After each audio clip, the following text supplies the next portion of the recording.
Okay, everybody, if we could make a start. I think we're a few people missing, but only a couple. First of all, welcome and thank you for attending Schools Forum. I know if you're like me, you've probably been negotiating a number of traffic lights to get here, so I do appreciate your time. We've got a number of new faces, so we'll be pushing the agenda. The item 6 will be moving up the agenda to item 3. So we can welcome those new people. So if we can start, Simon, in terms of apologies, please. Thank you, Richard. So we've had apologies from Abigail Rourke, Carolyn Trowbridge, Craig Hodgson, Kim Prince, Mark Bowie, also Vicky Lewis and Kevin Albert. And I think Steve Barr is going to be slightly late. Yeah, we've had notification. Depending on his train, so he'll probably be very late. Okay, thank you, Simon. Have we got any declarations of interest, please? Good, thank you. Minutes of the meeting held on the 23rd of March 23. Just a little bit of housekeeping. I thought that I could rely on, if people wanted to speak, I could see the red button, but Tim says that isn't the correct way of doing it. So if you could just put your hand up if you want to speak and sit up straight, and then that would be really, really helpful. But when they do want to speak, to press the button. Yeah, and when you do speak, please press the button. And I do apologise, I don't know everybody's name. I've reached that age where if I put my glasses on, I can see things close up, but I can't see things at a distance. So if I go point, then that's really rude, and I do apologise. Hopefully Tim will help me out. So I think people know the way that I do it by now. I'm not going to go through every line of the minutes. I'm going to try and pick up some actions or matters arising, and then I'm going to throw it out to the floor. Now, I know Steve had a few items. We'd be very disappointed if Steve didn't. So we might have to come back to the matters arising when Steve arrives. So just working through the minutes, on page 2, item 22, I think Steve is going to talk about that. I think he went down to London to speak to various MPs. I presume he's going to feedback on that. From a Schools Forum point of view, Vicky Lewis wrote a paper that Tim and myself edited. It got slightly lost in the ether, so what I asked Steve to do was to take that paper down and speak face-to-face with the MPs, which I think is a much more efficient and effective way of getting things to the people that make decisions. My personal view is when you try and write to the Secretary of State, it often doesn't get there, and you tend to get a very bland answer back. So I think that was probably the best way forward in terms of impact. I'm sure Steve will pick up on how he went on down in London when he arrives. On page 6, just want to make sure, page 6 on the bottom paragraph where it says resolved on A, I've just talked about that. And just to bring people's attention to, it was an action as well for Steve to feed back. And on page 8, an action was there was going to be an update of the EBT tool. I'm sure Leslie's raring to go on that when her time comes. And it was agreed that an update on the budget announcement on nursery funding and wraparound childcare to be included in the works programme. So is that in there, Simon? Isn't that the item that's been discussed a little bit later Oh, on? right, sorry, I do apologise. On the agenda, yeah. Okay. I haven't got anything else on matters arising. Has anybody got anything they want to bring up? Okay. Just to remind people, when Steve does come, obviously, we'll return to that particular item. Do we want to pick up the nursery funding and wraparound care update now, or is that something for a bit later on in the agenda, Tim? Yeah, Yeah. So in terms of picking that up at this point in time, I think the announcement is that there isn't very much from our perspective to announce. What I do know is that there was a webinar that was taking place today. There's been some further announcements around a group of pilot authority areas, but at this point in time, the update from our early years and wrap-around team is there is nothing else to report at this point in time. But I do think it's probably important, Simon, to kind of, we just keep it as an item to kind of report back if there is anything further to report back.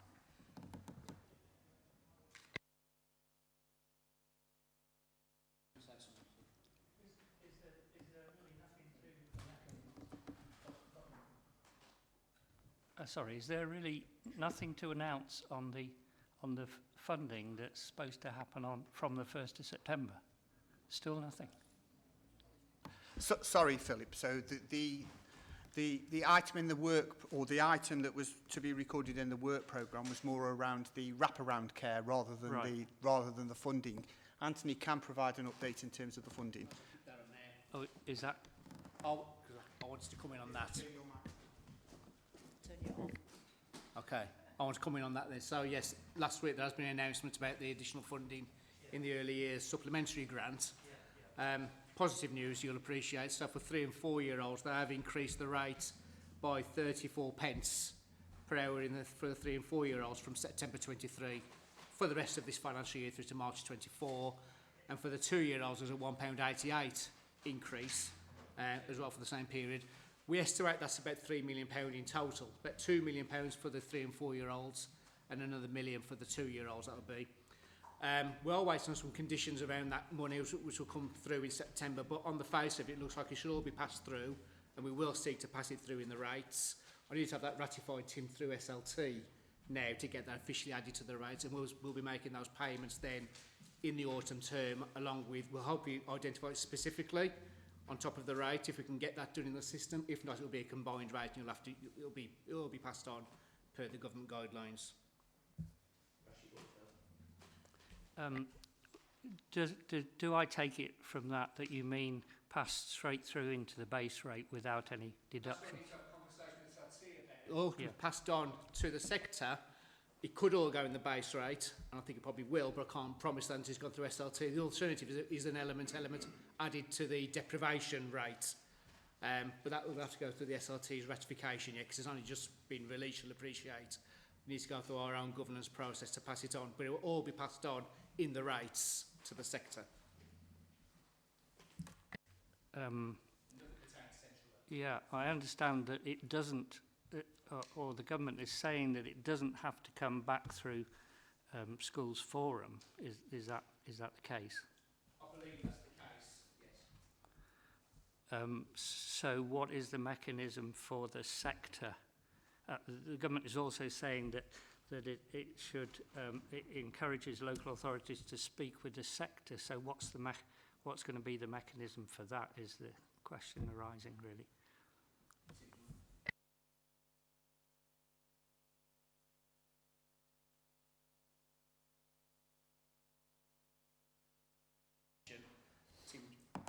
Yeah, so in that regard, I guess it'll be the recommendations, and then we'll be sharing that with the sector in terms of the decision that's made. Before the sorry, I'm hogging it. Is that before the decision's made, or is it just reporting the decision? It'll be reporting the decision in that sense. It was just about the deprivation rate that we've spoken at the last early years forum about the fact that that still isn't audited as to how that's been spent. So if that money that's supposed to be coming to us to increase our funding rate then gets pushed into a deprivation rate, that will touch very, very few settings within Stafford. I just wanted to make that point really.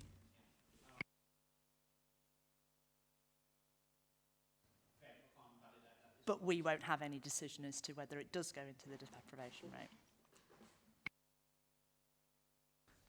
It's also about the ability to discuss it with the decision makers, I think, really.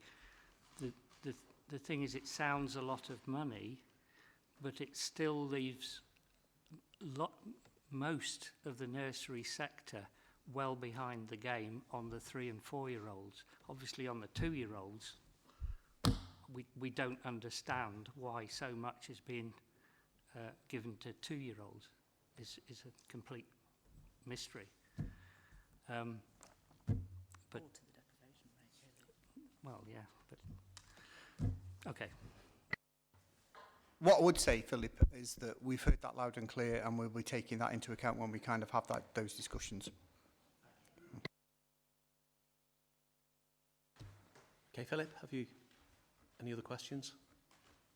Okay. Thank you. Thank you.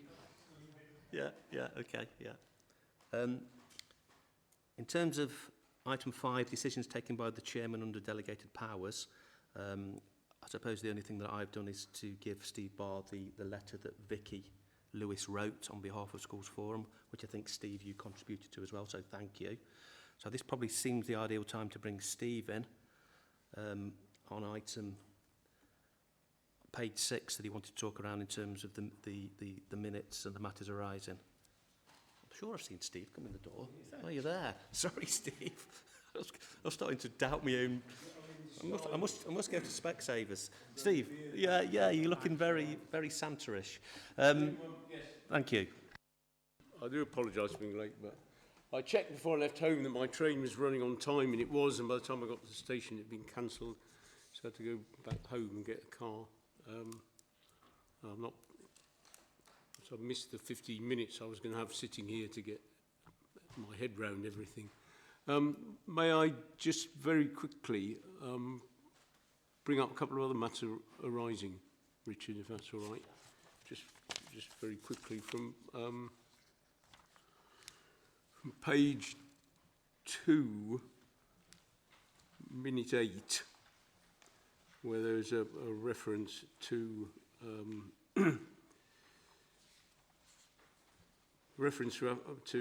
to refugees. And I just wanted, I brought this up elsewhere this week, but I just wanted it to be minuted that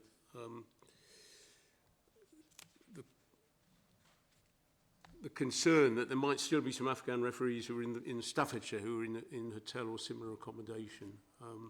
They were, I think we were told they were all moved out, and I'm not expecting anyone here to have a definitive answer now, but the ones who came in 2021 and are still in hotel accommodation are due to be evicted as of the 1st of next month. And I just wanted to be on record with the concern that whether there were any still in Staffordshire, that they would be cared for and accommodated. So that was one thing.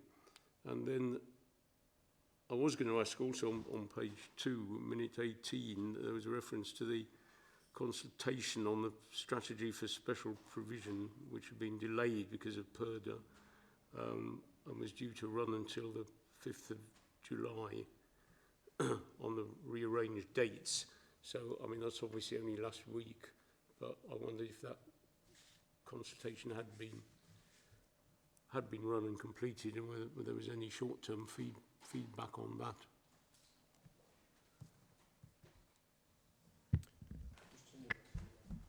So you're absolutely right. PERDA put us back a little bit. The strategy consultation for both the enhanced APDR pathway and the inclusion pathway ran till the 5th of July.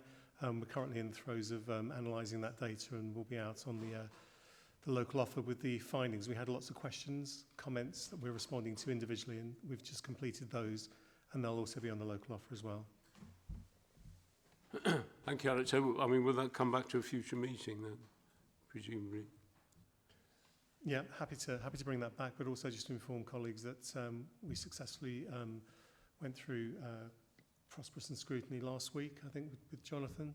So we've gone through the first political hurdle of the model and back into final cabinet in September, and hopeful that we can start implementation, obviously subject to the findings of the consultation period. Thank you. Then there was just one other brief thing before I come on to the issue that Richard referred to. On page 4, item 27, the change to the Staffordshire scheme for financing schools, it's minuted that an updated version of the regulations will be uploaded to the school's learning net and I know I should get out more, but I actually looked yesterday, and it hasn't been updated yet. It's still got I think the 2022 regulations and the text that was quoted in the papers for our last meeting, which we were told would be replaced by something short and sharp. The previous text is still there. Right, I mean, the main point I wanted to bring up and just report one or two other things to members of Schools Forum, and Richard agreed that I could do that briefly under matters arising. There was a minute on page 6 about the Worth More group, which has sort of taken the place of the Worth Less group that was campaigning for school funding, and it said that I would provide an update to Schools Forum after the meeting, and there's a post-meeting note at the bottom of that page. But there further update, and if you read the school bag, the contents of the school bag last Friday, the one that's current this week, you will have picked it up. So I won't go into any detail, because if you read it, you'll know, and if you didn't read it, you can find it there. But Robin Bevan, who is sort of pretty well taking the lead on Worth More now, who's I think probably the immediate past president of the NEU and the long-standing head of a big successful secondary school in Essex, with his governors, is planning to mount a sort of fairly public campaign using the stats and the figures from their own budget about how parlous the situation is in terms of school funding, and he was appealing for other schools who were prepared to share similar figures to support that. And that was the item in the current school bag, was to flag that up and to say if any heads were willing to join that campaign by providing some stats from their own school, would they please get in touch either with me or with Robin direct. But that's all in that item in the bag. So if you're not familiar with that, it's available there.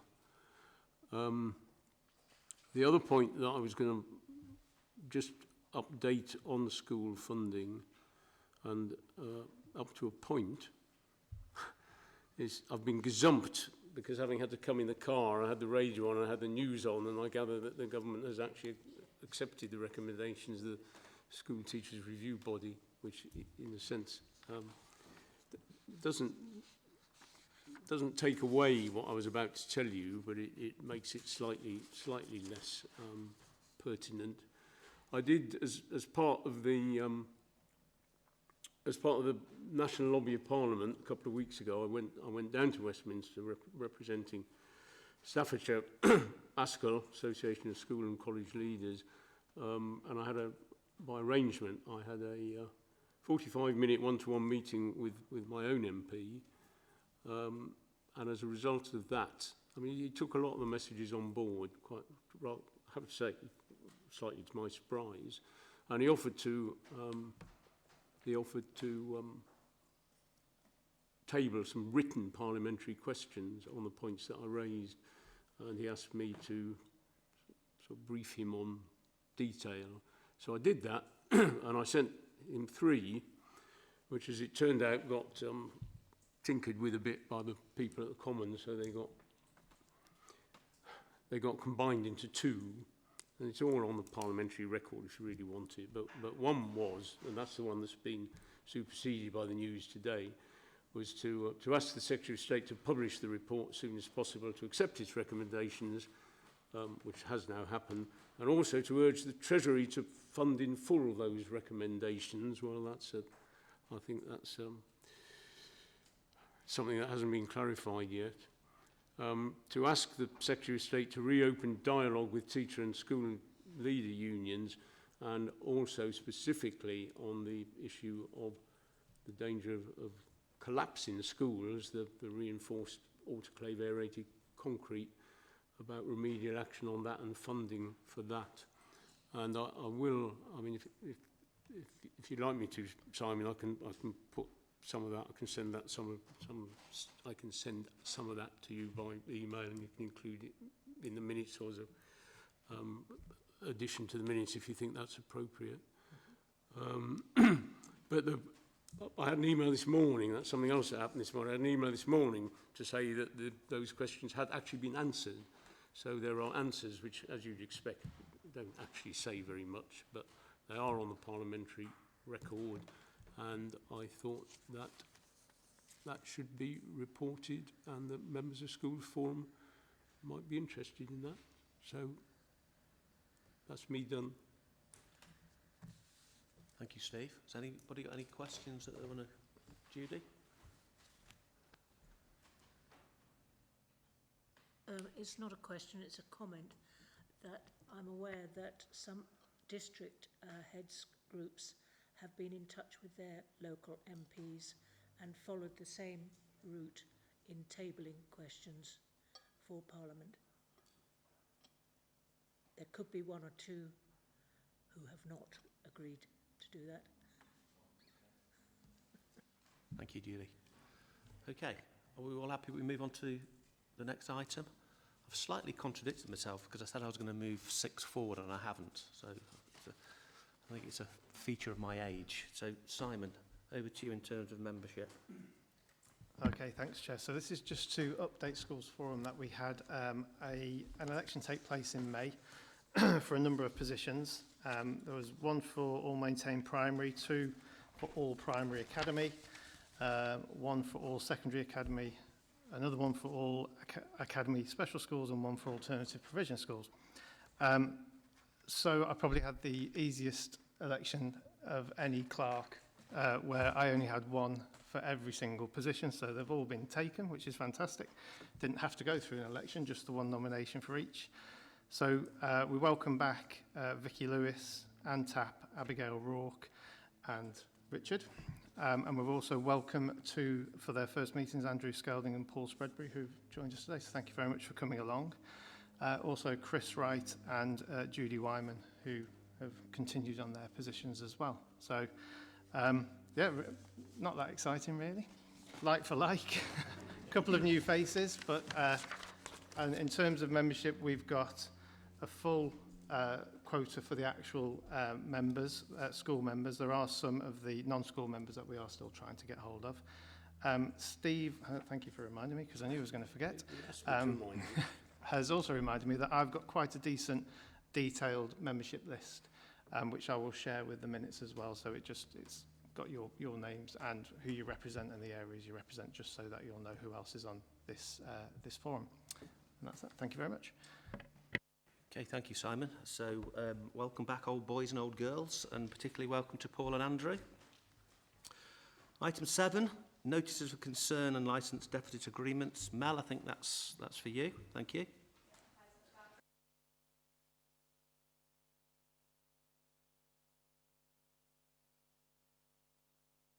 Sorry. Can you just give it a little song as well, Mel, please, before? Never close your eyes is normally a good one.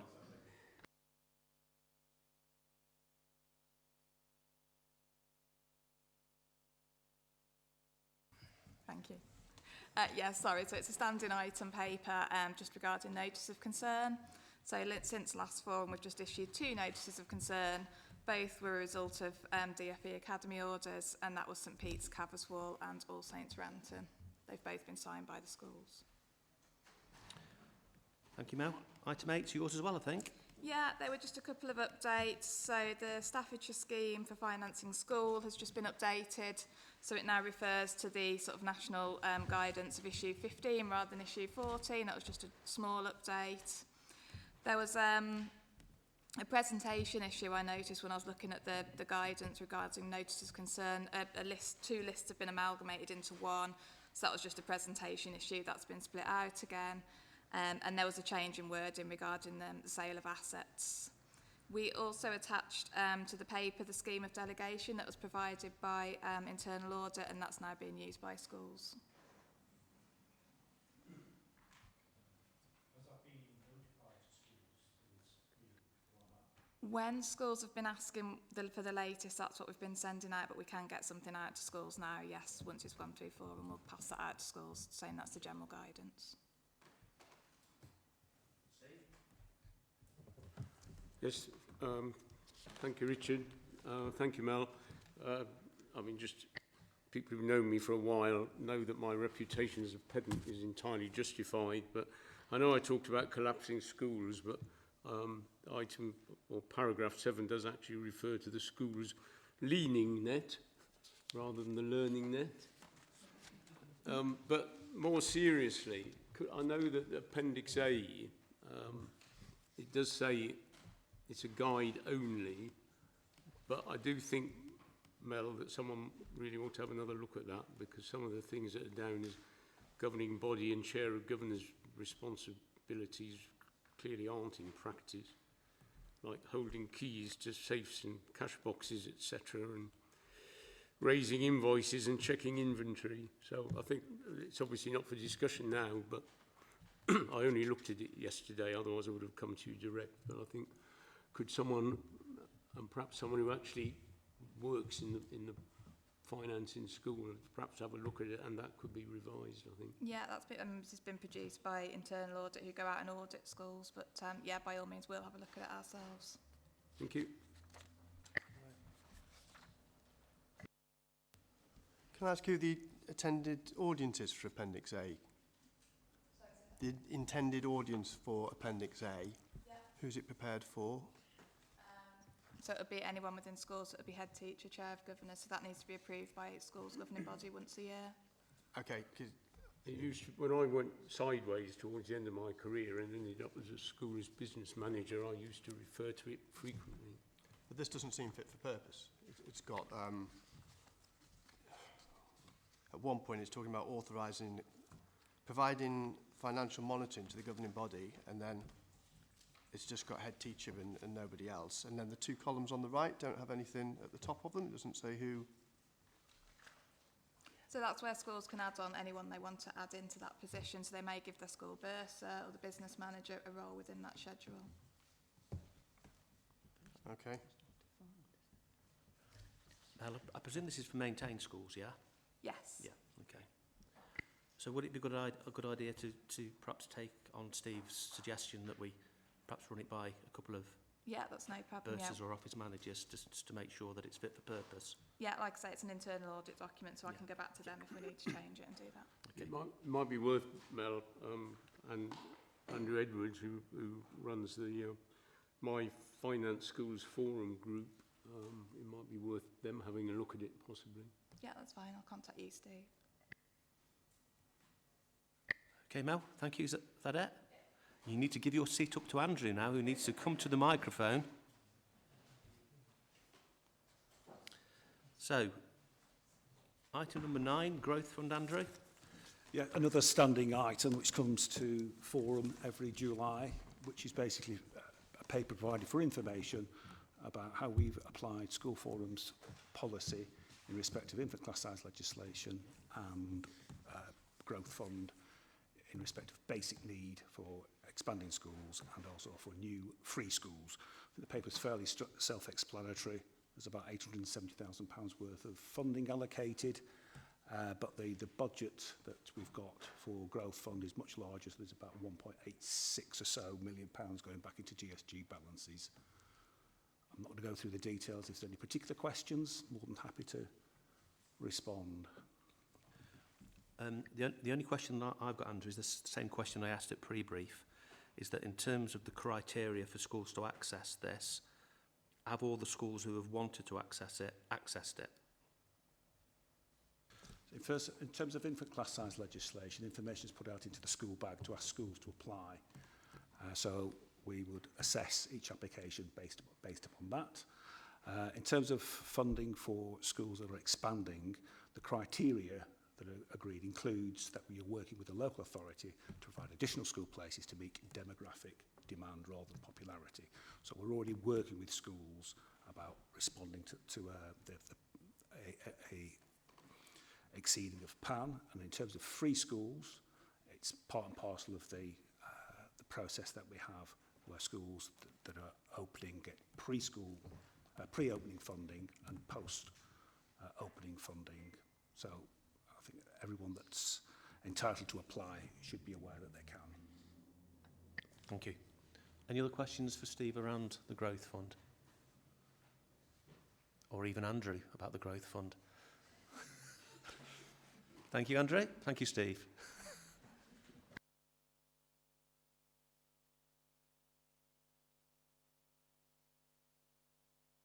Okay, item 10, the school's budget 22-23 final outturn.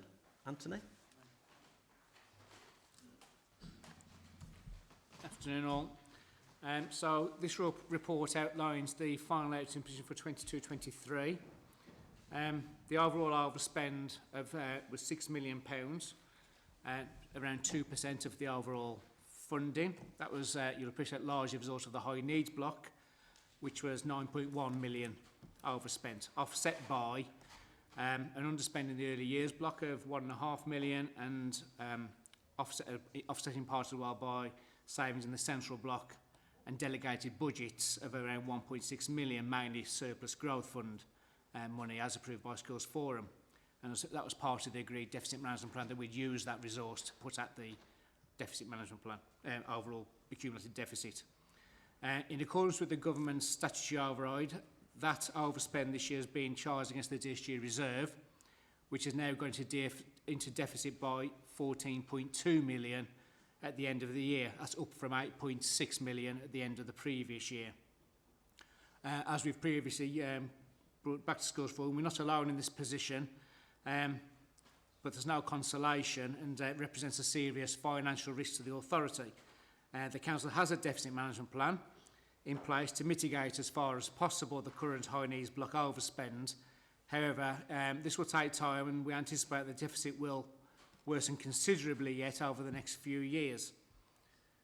School reserves at the end of 22-23 were 20.1 million. That's actually a reduction of 4.2 million from the end of 21-22, but is actually still more than 4 million higher than at the end of 19-20. That is in contrast to the DSG accumulated deficit, which has actually decreased by nearly 15 million over that same 3-year period. There continues to be a number of licensed deficits, 19 schools with a combined value of 1.9 million. That's slightly up on what it was last year, and we continue to work with those schools to manage the situation. I'm happy to take any questions. Anthony, those schools that you've just mentioned that are in deficit, I presume are the maintained schools. There's no data around academies? No. Yeah. Can I just make a point? Well, I'll do it very briefly because many of you have heard me say it in more detail before, but the school balances figure that Anthony referred to just now, it has to be reported that way. It's not the local authority that chooses to report it that way. It has to be reported that way, but it is not an accurate reflection of balances in real terms that schools are sitting on. And if anyone, I would say I won't do it in the meeting, but if anyone wants me to explain that in more detail, I'm more than happy to do so at considerable length outside the meeting. Yeah, just to pick up on that point, Steve, I think I appreciate what you're saying in terms of the way in which schools use their balances, but the comparison bit is an accurate reflection, isn't it? That's factual. Oh yes, and it's as Anthony said, I know he compared it with the previous year when there were all sorts of other complications around COVID, but it has gone down significantly in the last financial year, which I think is more significant.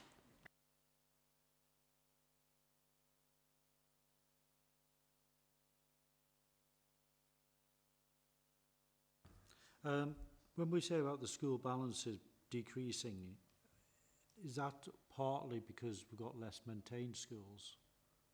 Or are we judging with like, if you know what I mean? So no, that is a like for like. So where we've kind of where schools have converted, then we've removed any balances that they would have had or any deficits that they would have had. So it's a like for like. Yeah, thanks for that. And the licensed deficits, it says we've got 19 now, but doesn't say whether that's the number has increased since the previous year. It's gone up from 1.5 to 1.9, so I did say it's gone up a little bit from last year. Yeah, but the number of schools. Yeah, I think... schools have as well gone from about 15 to 19, I think. Yeah, thank you for that clarification. Thank you.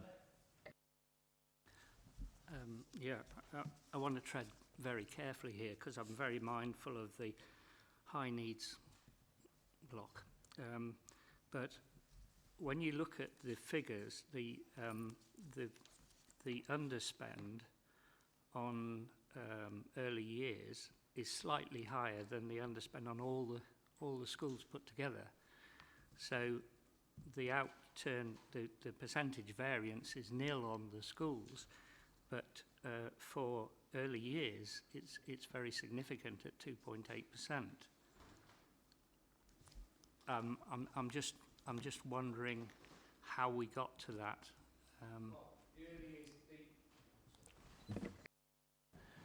The school's balances actually would have been overspent, as I said, because the school balance would have gone down from 24 to 20 million. The bit that's left over, that's net of actually that transfer from reserve to balance the books. The 1 million that's underspent there is the growth fund element alone. So the schools would be net to nil because they had an overspend. They've already drawn down 4 million from reserves to achieve that. So the actual overspend in schools was greater because it wasn't overspending the schools in the reality. The early years block, which is the 1.5 million you're interested in, obviously it ends as contingency, and we would be looking now to repay the contingency element next year as we usually do. And the other part of that, so the price, you'll have had the government rate for all the hours provision you've done as a sector, because we'll pay the contingency back in terms of that top slice rate, you'll appreciate. The rest of the gap then is obviously the number of hours the government have given us compared to what was provided, which is Staffordshire's money. However, we are expecting a government clawback next year of those excess hours. So the 1.5 million is a standing point now, but we'll probably be giving nearly 500,000 back, 400,000 back of contingency back to the sector. And we know we think the government will be clawing back at least 500,000 next year of that money as well. Have we ever had a clawback? Yes, there's clawbacks every year. On early years? Yes, each year is normally one either way. It's normally about 200 grand, 300 grand, either way. Some years it's money back to us, sometimes it's money back from us. This year we think there's about 500 clawback from us. I'm just wanting to understand the quantum of it really. So you're saying around 500,000 to come back on the contingency. That you'll be paying back, yeah, because that's the amount we top sliced the rates when we paid it in the first place. So we've been paying you 2% less than what the government gave us for, just in case the hours were over and we overspent. But now that we haven't, we can give that back as we've previously agreed. So what does 0.1 or 100,000? What does that equate to? I know I've asked you this question before, and I'm really sorry I've forgotten the answer. But what roughly does it equate to in terms of pence on the base rate? I can't do that maths off the top of my head here. Can you drop me an email on it? Yes, just drop me an email of what you want, what the question is, and I'll look into that for you. All right. Then, just lastly, then on point 3, that 0.4 million, does that come out of the 1.5 million, or have I misunderstood that? The 0.4 in which bit? Sorry, the overspend. The 9. I've lost your question. You're on point 3 in the middle of the paragraph. It says. Oh, in the narrative. Sorry. Yes. Yeah. Sorry.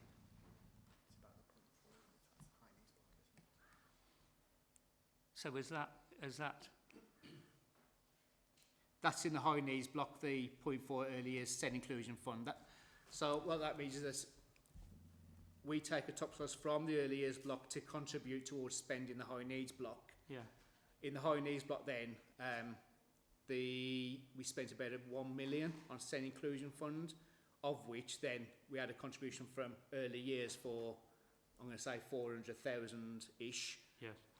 Leaving 600,000 spend in the high needs block, so that's part of the high needs block overspend. Yeah. Last question then. The 1.5 million underspend.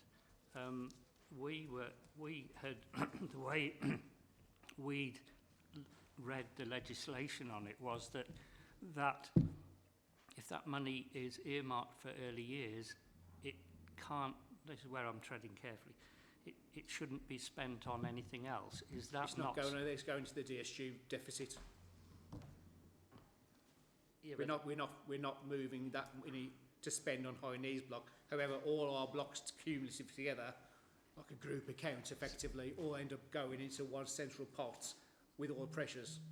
So the fact that although it was designated for early years, the early years take-up was lower than expected, that means it legitimately goes into the DSG. Yeah. Is that correct? Yes. Oh, okay.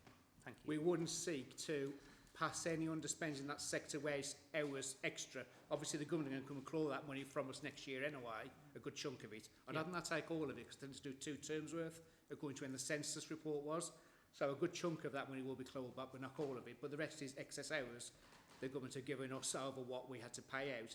We wouldn't seek just to pass that back by saying, no, we're going to pay more than the government rates, just to balance this out to nil. No, that's what I wanted to understand. So do you publish what the clawback is on the early years? I'll tell you when I can give you that figure when it comes back. It's normally dealt with in the in-year DSG clawback, year-on-year variances in the DSG, because they just take it off our DSG in the following year. Yeah. But it's always generally around 200 to 300,000 per annum either way. Yeah. It just washes through into that DSG deficit management reserve either way. I'm not asking for my information. It's just that we get asked these questions, obviously, by... There was actually, in this table here, if you look at the table in paragraph 2, can you see there's a DSG settlement 22-23? Yeah. Below the line, because that's prior year stuff. There's a 400,000 this time that's good, where the actual money, they gave money back to us in the wider DSG, so they're doing an adjustment each year in the following year. But it only comes through about June, July, where they'll either claw money back from us for any purpose of DSG against the whole of the DSG, or the other way around. And last year it was 400,000, so it would appear any in-year movements for the following year for DSG will appear in this table there. Oh, okay. Thank you very much. But that's the prior year's adjustment, you'll appreciate that. Yeah. Okay, thank you, Philip.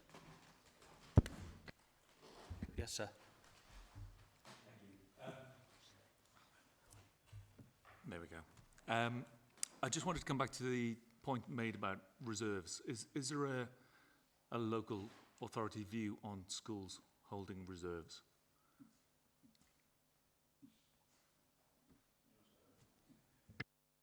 I think in terms of again, if you kind of go back to the budget notification right at the very beginning, it is that recognition that schools do need to hold on to, reserves that support them over the years. So from that perspective, we would expect schools to have balances, yes, because what we don't want is schools to have deficits. However, I think if you kind of look at some of those balances, the question has to be around whether that's an appropriate amount of balance or not. And we've had discussions before about, okay, so what is that appropriate amount? And I guess you're going to kind of ask that, Alan. And from our perspective, I seem to recall it was somewhere around the 5% for primary schools and somewhere around 8% for secondary schools. Or I may have that the wrong way around. Thanks, Steve. So 8% for primaries, 5% for secondaries. But certainly we would expect schools, yes, to manage budgets and to have balances. It's about whether those are appropriate sizes or not. Can I just add to that, Jim, Richard? I mean, it's going back a few years now, but there were serious concerns when the funding for schools wasn't as extremely tight as it is now, about schools sitting on unjustified balances. And the figures that Tim quoted were correct. There was a sort of threshold of 8% and 5%, and schools who had more than those balances were asked to justify them and to explain why they were holding them.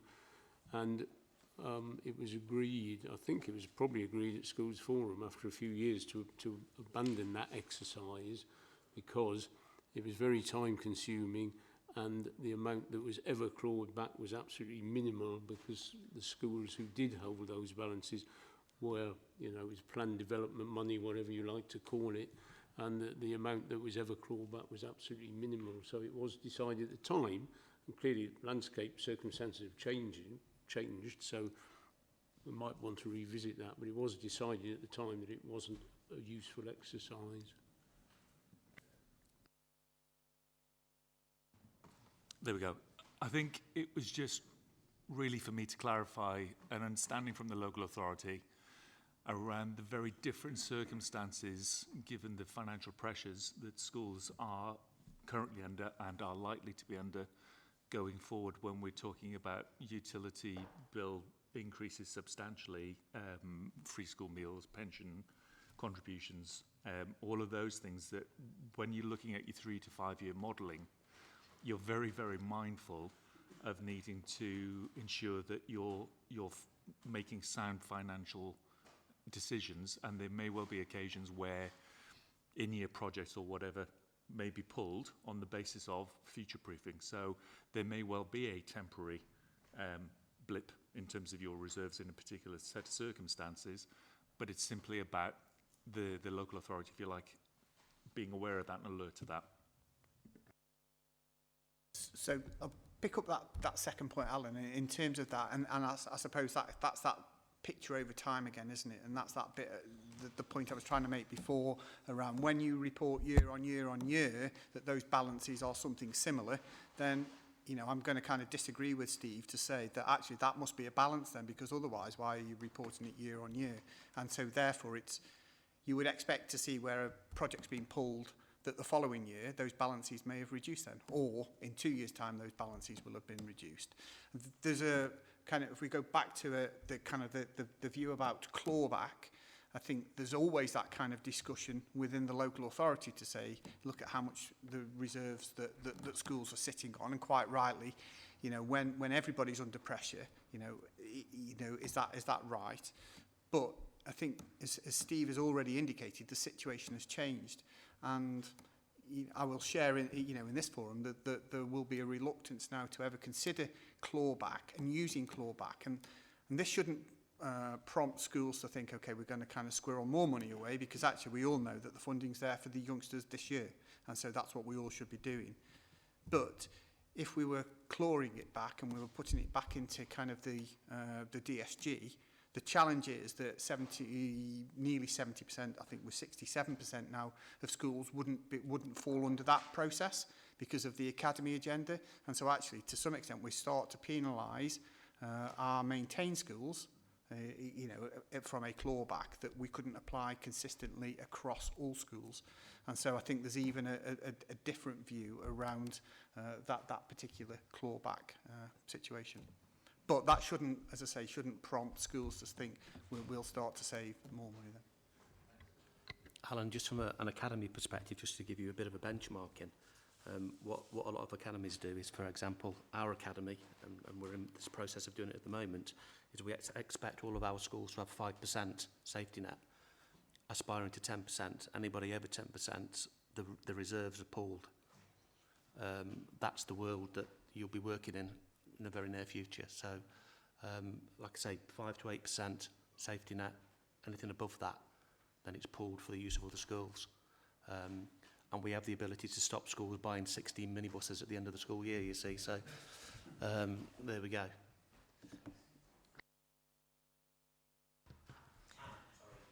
Thank you. It's just to follow up on something that Alan said. Are we anywhere with the electricity costs for school and utilities and support for schools and the high costs? We'll have to take that one away, Anne, and get some further information. One of the things that we do have is, and I'm kind of looking at Andrew and Steve, we've had the person from Entrust a number of times, at least twice now, to come and talk to us at our monthly school leader network meetings to talk about where we currently are with it, but we'd have to take that away and get some further updates on it, if that's okay. Anthony, have you finished that report, or any other questions for Anthony on that particular item? So your cup floweth over, because you're on next as well. Okay, so this is the standing item for the High Needs Block update for the 23-24 year. Outline the latest position on the High Needs Block. To summarise, the paper outlines the forecast overspend in the High Needs Block at this time for this year is £18 million over, after allowing for new burdens that have been brought in this year. The government have put 8% into the funding pot this year, so this is even after increasing government funding, but it's insufficient to keep pace with the rising demand and costs, and the funding gap has actually increased significantly from what we've seen previously. We now have nearly 7,000 EHCPs, which are increasing at around 400 to 500 per annum, or nearly 10% increase in demand, and that's up now 33% in 3 years. It's impacting across all areas, this pressure, but especially the independent sector, and with numbers around 600 now in the independent sector, double what they were just 3 years ago. Important, the paper also outlines the significant decline in the DSG reserves, which are now in deficit by 14.2 million. And we expect that to deepen significantly over the going forward, and by the end of the year I think it will be over £30 million in deficit. I said earlier on, this is a national concern, and the government have put in place what we call a statutory override temporarily, requiring that accumulated deficits should remain ring-fenced in a separate account at the council away from other reserves, and that's now been extended through to 2025-26, by which time, and based on current forecasts, I anticipate the accumulated deficit will be around £100 million.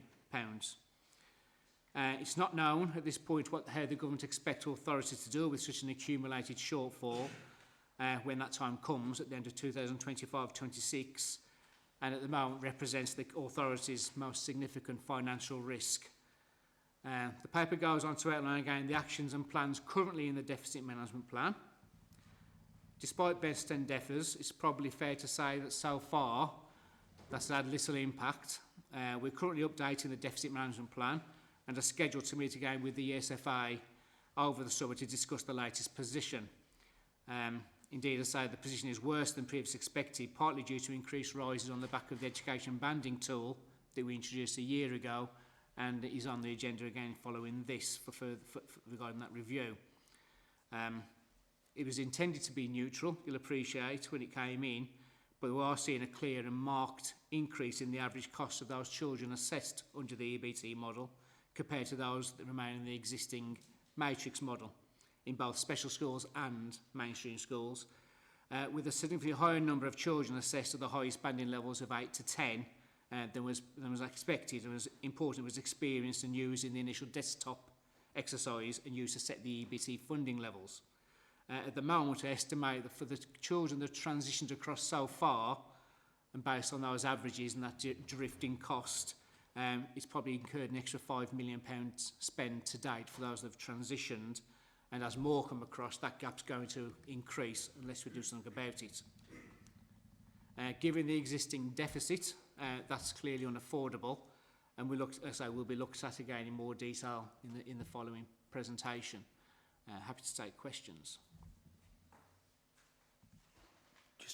Just before we do questions, if we can just hold fire with the education banding tool questions, because Leslie's going to be talking about that next. If we can pick that up in one, I think it will be less fragmented. That makes sense. Steve? Yes, thank you, Richard. Again, it's probably not questions, it's points I'd like to make, really. Paragraph 8, you quite rightly make the point that Staffordshire is not alone in this. And I did actually do a bit of digging yesterday, and the LGA, the Local Government Association, came up with something in just a few months ago in March this year, which said that nationally the gap between the cost of providing SEND support and the funding available, the gap is currently 1.9 billion and was likely to rise to 3.6 billion by 2025. So that's the national picture, so it's certainly not just Staffordshire. And I think Staffordshire is probably being more robust about tackling it than many other authorities. Further on, see which paragraph, it's a long paragraph, paragraph 10 on page 28. There's a reference amongst the key actions to reducing the reliance on independent specialist provision, which is something that we've raised in this forum several times before now, over the last 2 or 3 years.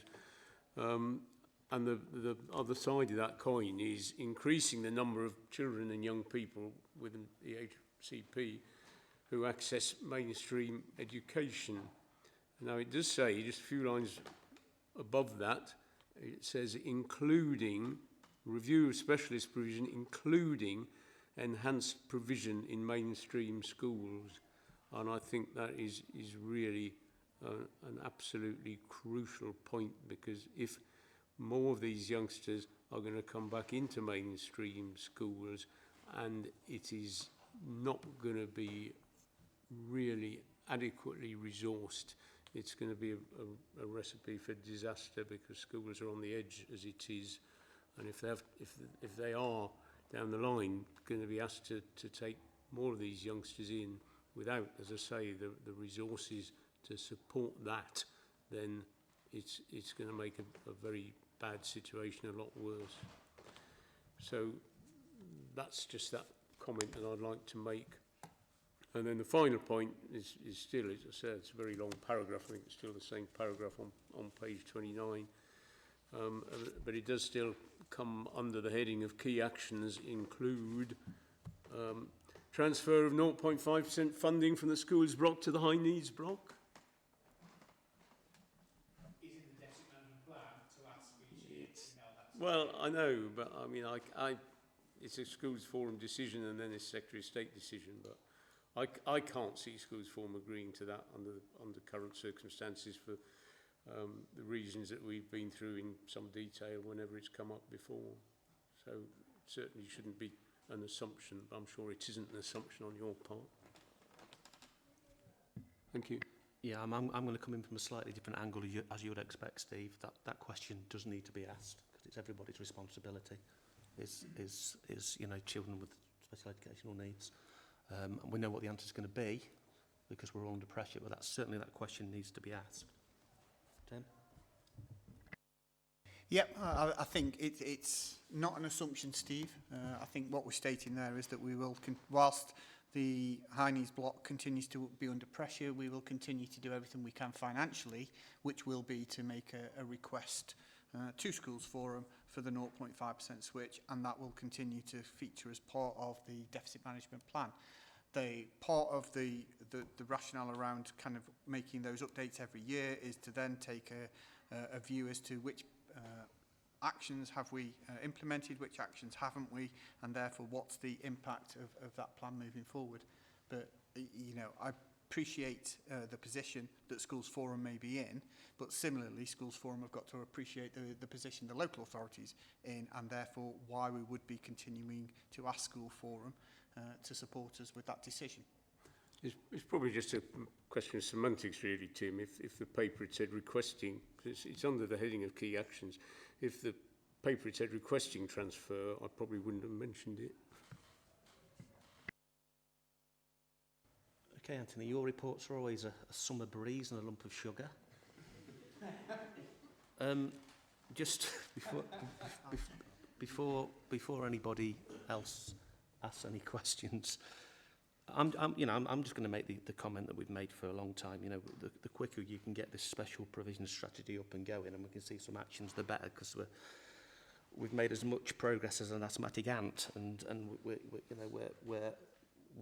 we come to this meeting time in, time out, and we're still seeing that money hemorrhaging into the independent sector, and we're still seeing exclusions or suspensions in mainstream schools spiral. So the quicker that this provision goes through where it needs to go through, and we start to see some traction, the better. Sorry, Ant? Have you finished? Yes, I've finished. Okay. Tim? So I know Steve informed Schools Forum of the actions he'd taken in terms of meeting his MP. one of the things that, I think is worth reporting to Schools Forum is the action that our senior leaders have taken, as well as the Cabinet, in writing to all MPs. So our Chief Exec, or our former Chief Executive, so John Henderson, one of probably the last pieces of communication he did was to send a briefing note to all of the MPs outlining the particular challenges around the high knees block, the pressure on the DSG, and again, and I know we've raised this before, F40, and I can't remember, is it next week or provided? Has it happened? Was it last? Tuesday just gone, thank you. And again, requesting that the Staffordshire MPs attended the F40 briefing that was taking place in Parliament. And I'm kind of looking at Councillor Price. I know he's an observer. I don't think, is there any reason why we couldn't share the briefing that went to MPs, Jonathan? I'm more than happy to share that. Yeah, so we can include that briefing that went to MPs in the minutes, so that colleagues can see the kind of that lobbying that Cabinet and senior leaders are doing on behalf of education in Staffordshire. And just my final comment really around repeating what Steve had said, is that to give a sense of perspective, we work across 6 local authorities and Staffordshire is by far the healthiest. So this is a national picture in terms of what's going on out there. Yeah. Sorry, just to respond to that as well, but that's no consolation, I have to say. That I know Anthony has mentioned the statutory override. There is a view that nationally that will not continue.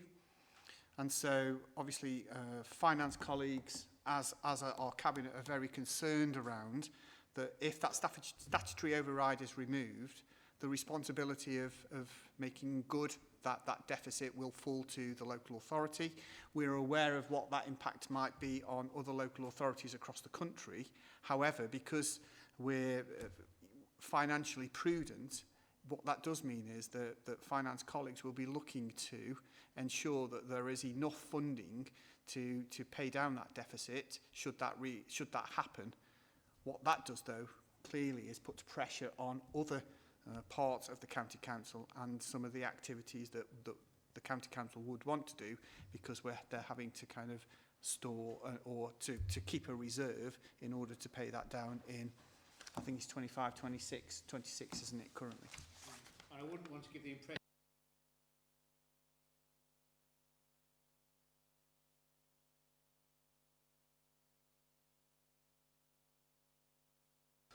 Okay, any further questions for Anthony before Leslie? You said that the deficit was the biggest financial threat to the local authority. Yeah.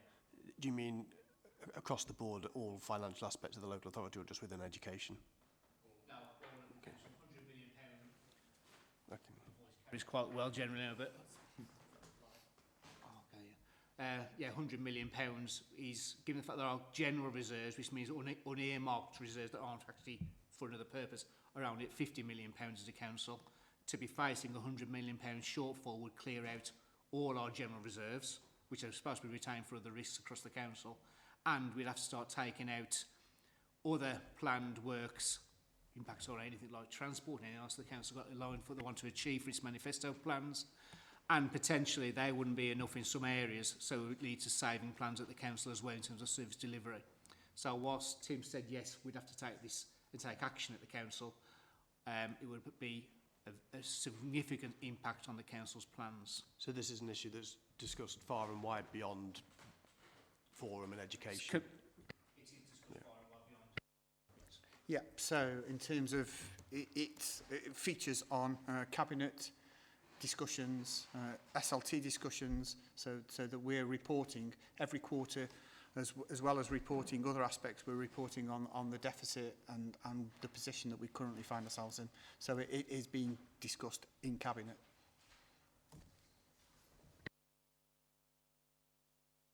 Okay, any further questions for Anthony around the high needs block?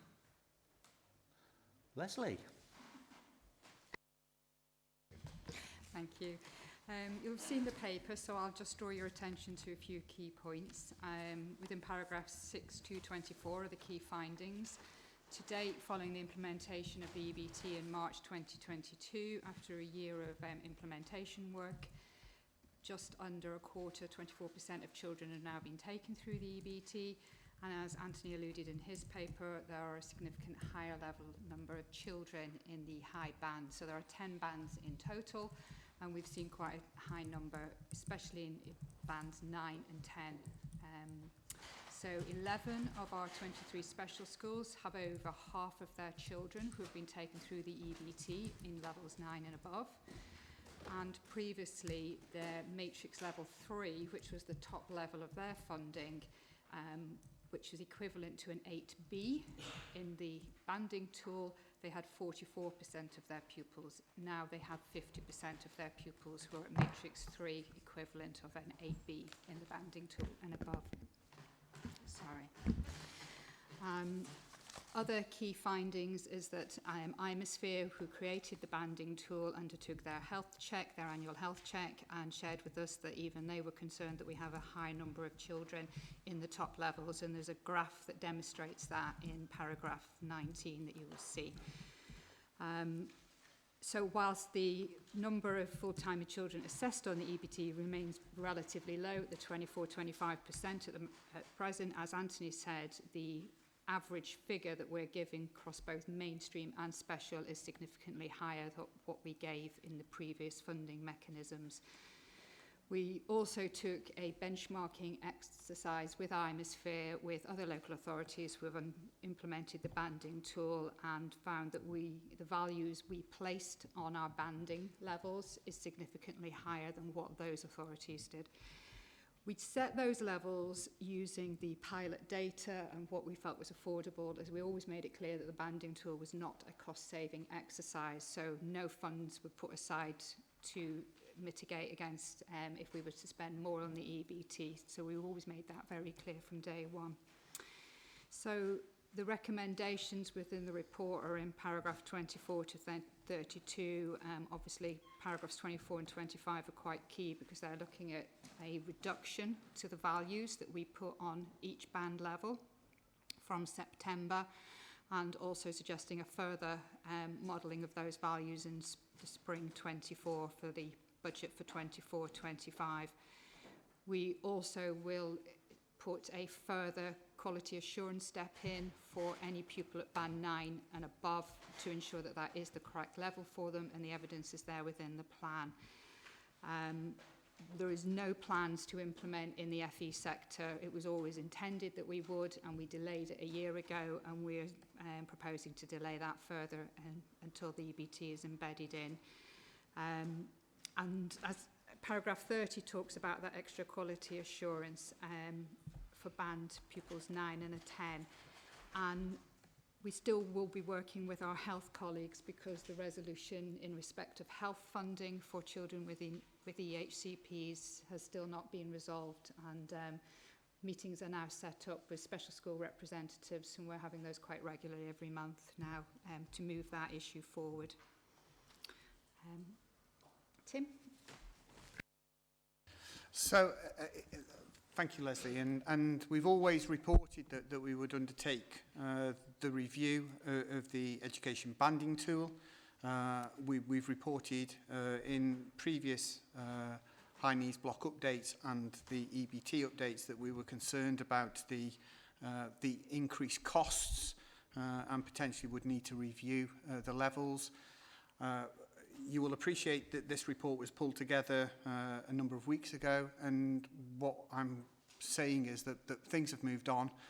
People can see the particular challenges that we face within the local authority, and so we've made a decision that, as of with immediate effect, that we will suspend the education banding tool and revert back to the processes that we would have used with our mainstream schools, which would have been looking at the number of hours and funding hours, and for our special schools that we will then move back to a matrix, so the matrix 1, 2 and 3 model that that we have in place. What I would say is that currently, I think it's slightly more than 25% now, but the report refers to 25% of the youngsters have been transferred onto the EBT. 75% are still on the matrix or the hours, and that's our intention, that anybody new to a plan now will revert back to the previous funding arrangements, whether that be the mainstream schools or the special schools. So either hours for mainstream schools or the matrix funding for special schools. So it's different in terms of the recommendations within the paper. Can you just, sorry, Steve, just give me a couple of minutes and I'll come to you. Yeah, a couple of things then, Tim. One, there's been no consultation on this, which obviously is not great. And two, how much money have you squandered in the EBD tool introducing it and now it's been wasted because you haven't managed it? Now, quite clearly, going £5 million overdrawn with no checks and balances, if you were in the private sector, then people's jobs will be on the line. So for me, an absolute disaster. Absolute disaster.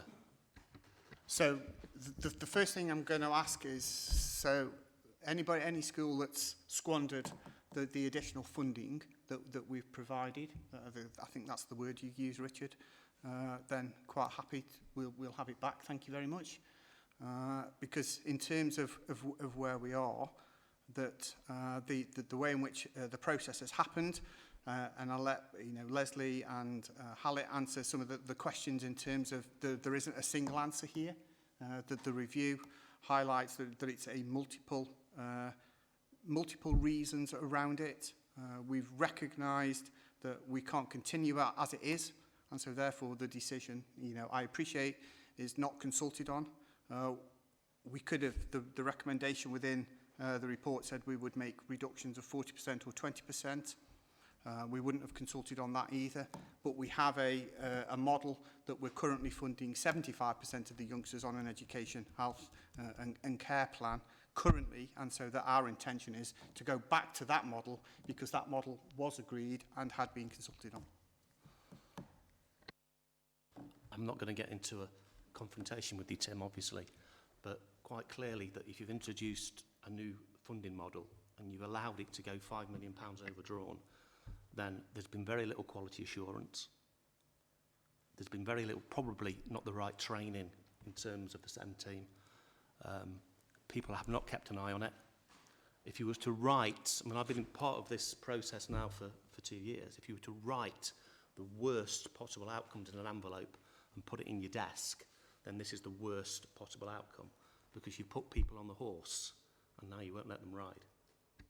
Okay, so in terms of the model, we modelled it on 600 plans. It was a model that was affordable.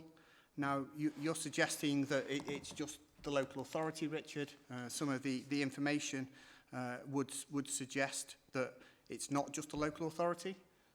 In terms of conversations, and I'm sure Hallett will provide some of the examples of where the discussions have taken place, and there will be evidence of youngsters where people have said, well, we're not having that particular youngster in our school unless they're a particular band.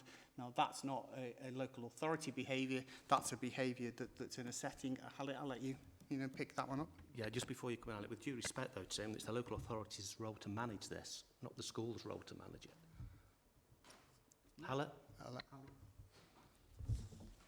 I guess what I'd say is that from my perspective, there have been multiple reasons why we're in this position. Absolutely accept that at some level, the scrutiny of the model itself could have been enhanced. But what I would say is the key workers are implementing the evidence as provided by schools and other professionals. So the implementation process of the EBT is an administrative activity. There are no clinical judgments being made. So where we have settings providing evidence that ticks the boxes that then leads to those higher bands, we're duty bound to make sure that that's delivered. What I'd also say is that even whilst sat here, I've had emails from schools, and the nature of those emails have been, we don't take kids unless they're above a 9. Now that leaves us in a very, very difficult position because that's not the basis upon which the EBT was designed. The EBT is designed to identify need and to fund that need accurately, not as a methodology for horse trading. And it's something that I won't tolerate and haven't tolerated.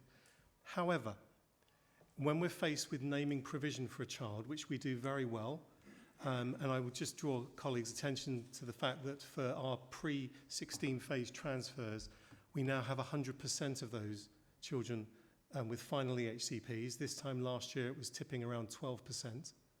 So that has driven the placement decisions that we've made, and those children will all be now through the EBT. Our post-16 stands at 16%. So we've I guess, aggressively applied those principles through the EBT so that we can finalise those placements, so kids have certainty, families have certainty in September. We are then faced with schools saying to us, we cannot make provision at a 7 or an 8 or a 9, when formerly that would have been a matrix 3, which would have been significantly less. At that stage, I'm left with having to make a decision as to whether we go to the independent sector. And as Richard has rightly pointed out, that's not an efficient way of working. So we've been asked to override some of those decisions on the EBT in order to make a fiscally responsible decision. So it's quite a double bind that we're in that regard. But I would just like to point out that multiple schools have been misunderstanding how the EBT is supposed to be used as an assessment tool rather than a bartering tool, and that's quite difficult to hold on to. What I'd also say is that the national context is demonstrating an increasing need.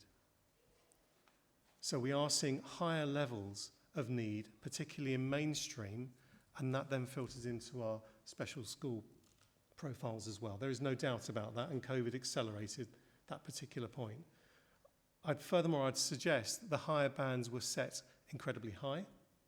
When one compares them with an EBT, with a matrix band 3, I appreciate that when matrix was the currency of choice, there was always the opportunity to have an override and an individually needs funded package on top of that to recognise these subtle nuances of the children that perhaps Matrix 3 wouldn't have captured. So I would just say that I think absolutely right in some of what you're saying, Richard, but for me this is a collective responsibility, and I think that we've got to look at solutions moving forward here.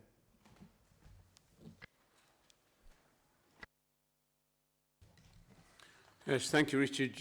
Just a general point, and then a specific one that was why I originally wanted to come in. I mean, the general point is that for me, what is absolutely heartbreaking is that what we are talking about here, in terms of the process and the delivery of support to youngsters, is being driven by affordability, not by need. And I thought that was the the whole raison d'etre of the EBT. And that's a general comment. That's not aimed at anyone in particular, but it's part of the national picture, and it's part of the wider picture in schools, that affordability is what is driving decisions rather than need.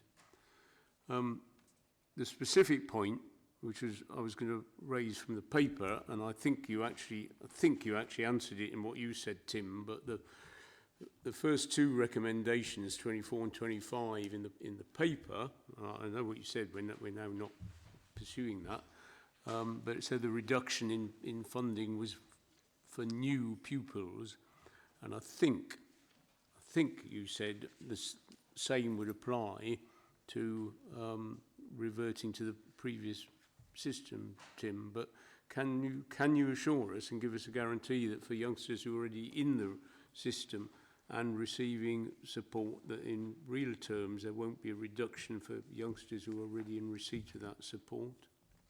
Yep. So in terms of where we've agreed that as part of an education, health and care plan, in terms of whether they're in a mainstream or in a special school, at this point in time, yes, that is the plan, that we will continue to honour what we've provided, and it will be applied to any changes, either reviews, future reviews, or new education, health and care plans. Was that, when you said at this moment in time, was that just a figure of speech? No. So, because clearly there is a challenge there, and as part of any review that takes place in the future, then we would review the funding that's allocated to that.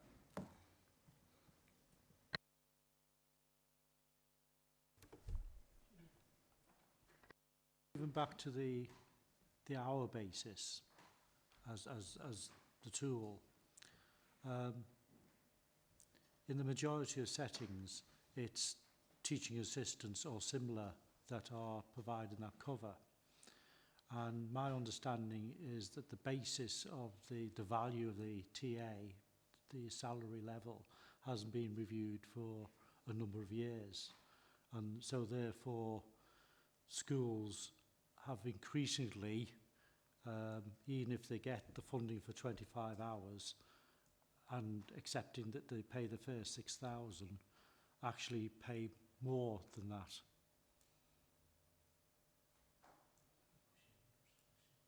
So the question, Ant, is the salary for a teaching assistant. So the funding that we provide for hours, does that adequately cover the cost of the teaching assistant? I don't think that increase has been passed on into the rate. However, the CSW team themselves, trading, also haven't increased their charging rate either. This is about where schools employ their own teaching assistants, it's not the communication support workers. Steve's asking around the rate that we currently fund. We'd have to go back to Steve and have a look at that. I don't have that information. I can't quote on that right now, that detail now. The bigger worry around teaching assistants is the fact that it's so difficult to actually employ them because their terms and conditions are changing. They're being changed, their contracts are being changed, and many of them have decided that however rewarding their work in schools is, that they can't afford to work in schools anymore when they can earn more in less demanding work. That's my biggest concern. Alan? Yeah, thank you. I'd echo Steve's point in terms of the sense of regret with regards to the way that this has come about, particularly in terms of the need and the far greater levels of need that are clearly evident in our schools than there have been previously. What I wanted to pick up on was point 13, where there was a point made about health, because certainly from a school's point of view, there is very much the feeling that within an EHCP, the focus is very much on the E within that element, and so I'd just be grateful if there's a touch more detail on in terms of meaningful progress within that. Thank you, Alan. So there has been significant progress in that space, in that we're actually sat round a table with health now, and they acknowledge that they are partners in the funding of that particular provision. I understand that there's been a guarantee of switch of funding for this year for children who have extremely complex health needs, such as children who require enteral feeding. And that's now been guaranteed by health commissioners. That was a challenging interaction to get that agreed, but that's in place now in the interim whilst we work out the angles for the nuances going forward. So Leslie and I are involved in those meetings, and we're making good progress in terms of what is delegatable in terms of activity to schools, and therefore what is health provision and what should be therefore funded by health.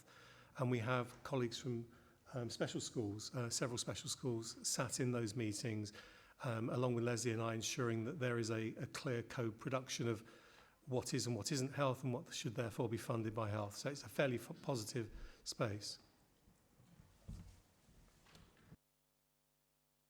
Okay, Kim Marsh, who's made her apologies today, is the maintained special school rep, and she fired some questions over to Simon. Rather than me ask those questions, I thought that if Paul Spreadbury, who's the Academy's special school rep, could perhaps pick up those questions on behalf of Kim. Thanks, Richard. Of the 4 questions, 3 of them have already been answered, which are related to the quality assurance and the number of children transferred already from Matrix to EBT. But there was a question around the contingency plan. So if there's an overspend, other than just canning it completely, which is what's happened, was there a contingency plan if there was an overspend?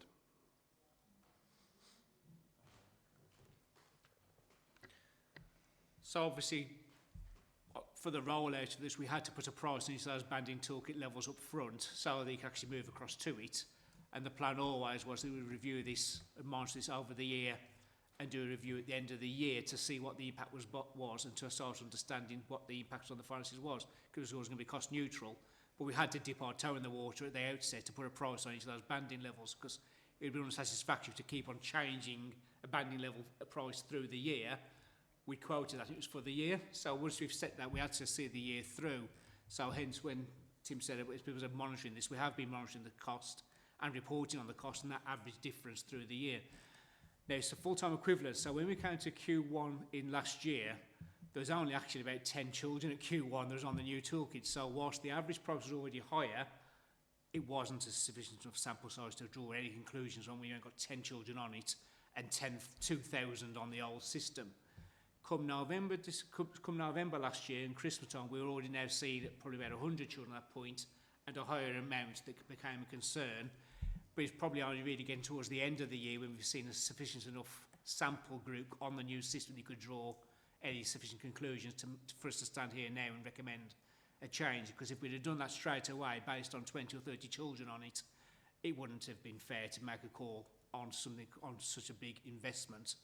And remember, as I it's not necessarily the needs-driven thing that's caused this. The fact that if we'd understood where the profile of children are going to be in the system, we wouldn't have put such a price profile on each of those banding. We'd have still made sure we could bring it in cost neutral by saying, well, we'll give more money towards the bottom end and a much lower amount at the top, because we could have seen where that balance was. The problem was in the 600, which is a big enough sample size at 10% of the whole ordinarily, we put those through the system and trusted that exercise. If we hadn't trusted that and said, we think it's going to be this, but we don't believe it and think there will be a push-up on reality when we deal with the schools, we would have been factoring in effectively a saving in the programme, and we promised all along that we wouldn't be seeing this as a cost-saving exercise either. So we chose such a big sample size to be able to try and protect against that happening, with an understanding that we will have to review this because it could have gone the other way, and it could have been the sample actually banded it too high and it would come in lower, and we didn't want to see a saving either. We could have been having this conversation now saying we want to up the rate to make sure it's neutral. And I've been tracking those two levels in the routine budget monitoring report. It just feels that now, at the end of the year, this is the time now to make that decision before we can get any deeper enough, build a bigger problem we're already addressing.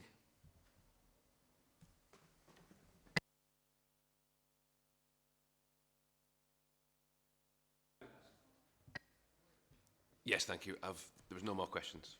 Okay, all of those questions have been asked at the call. Okay. Any other questions? I think people know what my... Sorry, you've cut me off in the middle. Yeah, go on. Hi. I'm not by any means advocating schools that say that they wouldn't take children who are not band 9 or above. However, I'm just wondering if we've looked into why those schools are saying that and why you've got more schools saying that, because I would suggest that schools are always looking at the best interest of the individual child and how they can cater for their needs. So my question is just have you looked into, and specifically at those schools that are saying that, the reasons behind it? Thank you for the question. I just want to reiterate that most of our schools are working collaboratively with us. And for me, where the EBT has been done, the EBT is completed by the key worker and then quality assured by the family practitioner lead. And there are levels of support around that, if there are any sort of discrepancies. And I have sight of all of those that come to county for independent school requests. And for me, they always look robust, and where they don't, I'm pushing back. We have several schools where we know the narrative is we don't take unless. And we have been challenging those schools and articulating that the provision that's set out in the EBT is, depending on where the EBT level is, it should be manageable within a mainstream setting because other schools are managing it and making good with the resources and children are thriving. Or where it's in a special school setting, that we would expect a special school for the particular profile to be making the provision that's set out in the EBT. They're difficult conversations to have, but ultimately we know that a school can say no when we consult with them, and that a school can work along with parents to make sure that that place is no longer a viable option, and we have seen that as well. And then that forces our hand into making a placement, and I'm adamant that we will always make a placement. We don't name for type in our EHCPs. What we do is we name a setting, and that means that we have to finalise. Where that is the case, it pushes us into a position where we're looking at the independent sector. So it's not an even sum game. It's a very difficult position to be in, and for many of our schools, we do go back to them and say to them, look, tell me a bit more about that. What are you thinking in terms of the additionality? And we try and unpick that. Sometimes that results in an override, but we always ask for a costed provision map because the EBT, as good as it is, doesn't pick up every nuance of a child because you can't put a child into a tick box. But ultimately, there is a culture existing in Staffordshire where there is a rush towards the higher bands. And if the evidence is there, we have to tick those bands. Okay. I'll finish on a comment. I think this is a real pity that this hasn't worked. We've been in the matrix. I'll come back to you in a second. It was a chance to reform the matrix. The idea was to make sure that the funding got to the more complex children, i.e. the SEMH and the PMLD. There's been a lot of work put in by a lot of people, a lot of schools, a lot of resources placed in it. And I'm sorry, I think you've missed a trick because you haven't quality assured it and you haven't moderated it and you haven't tracked it, and therefore it's fallen on its feet. I'm just going to ask you for the evidence of that, Richard, because those are some quite, really big claims there. So, if you can provide the evidence, again, happy to have that conversation outside the meeting, but if you can provide the evidence for those claims, and again, one of the things I would say is I use the word, and Steve, I use the word suspended, that one of the things that we want to do is to get it to work, and where we can, we will get it to work. And again, I'm really disappointed that you used the word squandered. I hope you're going to kind of reflect on that word, because your schools have got that money. That's sitting with your schools. Now, as I say, if you think we've squandered it, then it's with your children and for your children, and therefore, I do hope that you reflect on that word. Tim, I'm not going to get drawn into, like I say, into confrontation. This is certainly not the forum to do it. What I meant by squandered, you can never squander money on children with special needs. You said it. Well, I didn't mean it like that. What I meant was that you've squandered the money in the setting up of the process and the resources that you've invested as a county council in a new system that you haven't made work. It was nothing to do with squandering money on children. We haven't got enough money to squander on children in Staffordshire. But it will be my pleasure to provide you with the evidence. Thank you. Sorry? Will this be from September as we revert back? My school and the schools that I work with are mainstream settings, and we have invested a lot of time with our staffing structures to align it to the banding, and we've made it work. So I just wondered when and how that will go back to schools and communicated to them. So our intention, thanks Nicola, our intention is to communicate that to schools next week. The reality is, if there's anybody going through that EHCP process now and those are finalised, they will apply to those that are finalised. Any that have already been finalised with the EBT funding, then that will be honoured as we move into the autumn term. So if we're making applications now that haven't yet got to that point, we would reasonably be expected to go back to the previous system rather than continuing with what we've got? Yeah, so any new one would be back to the hours in the mainstream setting. Yeah. So just to be clear, Tim, so in terms of this announcement to schools, when and how are you proposing to announce this? So all schools will receive a letter next week indicating the change in approach and that it takes place immediately. Paul? So we've got Special Heads Forum tomorrow. are we able to speak to the special heads tomorrow? Yep, this is a public meeting. One of the things I should have said, really, the reason why we're kind of suggesting people put the microphones on isn't really for, whilst it is for the room, part of it is so that there'll be a camera somewhere that is kind of focusing in on the person that's speaking. And so this is a public meeting, so yes, there's no reason why that should not be shared with those colleagues tomorrow. Thank you. Okay, any further questions to Leslie? Yeah. Sorry, just one final point. There's never going to be a good time to tell people this when so much time's been invested in it, but just a point in terms of all of the Senkos in all of the schools that will now be working over the summer holidays to put things back to the system. It's just creating work over the summer time, you know, and I recognise that there's no good time to do it, but the week before the summer holidays, it's not great. Any further questions? Okay, so we'll move on to the next item, which, Simon, I think this is your bag. If you want to pick this up, please. And Okay, thank you. So we're at the point that we're here for today. Obviously, everything else that's been discussed very important, but we're here because we're doing a vote for our chair and vice chair.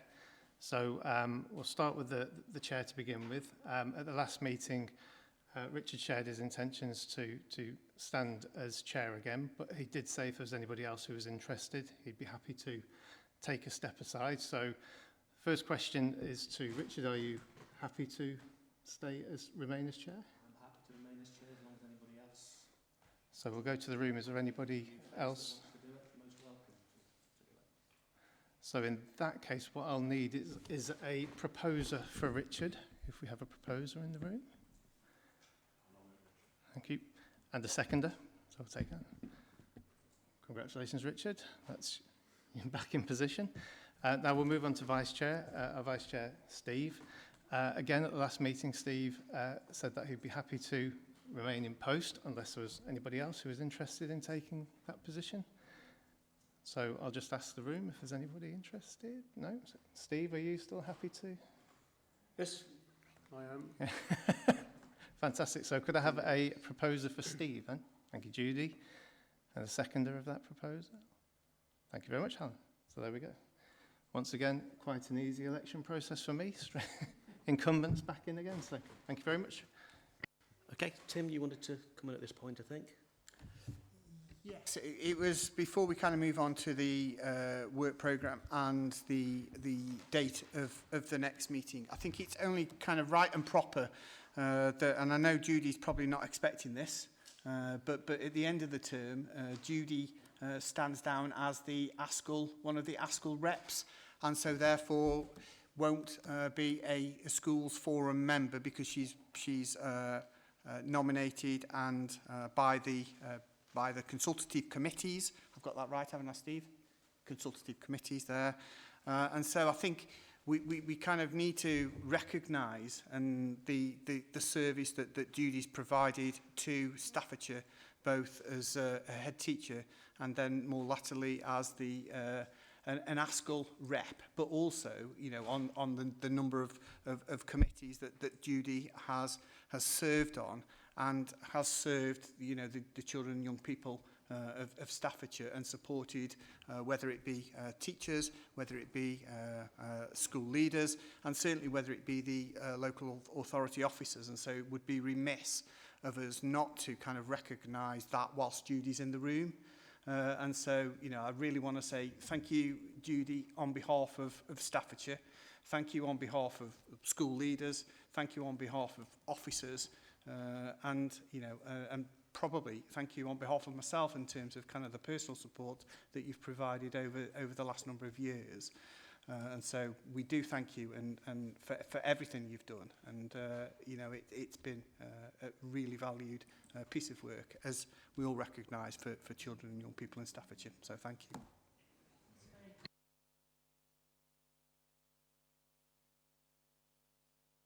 Thanks, Tim. Okay, so moving on to item 14, the works programme, the date of the next meeting.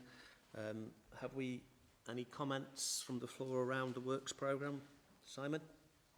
Yeah, so just to remind everybody that as there will be votes taking place, that the November meeting will also be face-to-face as well. So that invite should be, I'm pretty sure it doesn't say Teams, and it does say that it's going to be in person, but I'll reaffirm that one.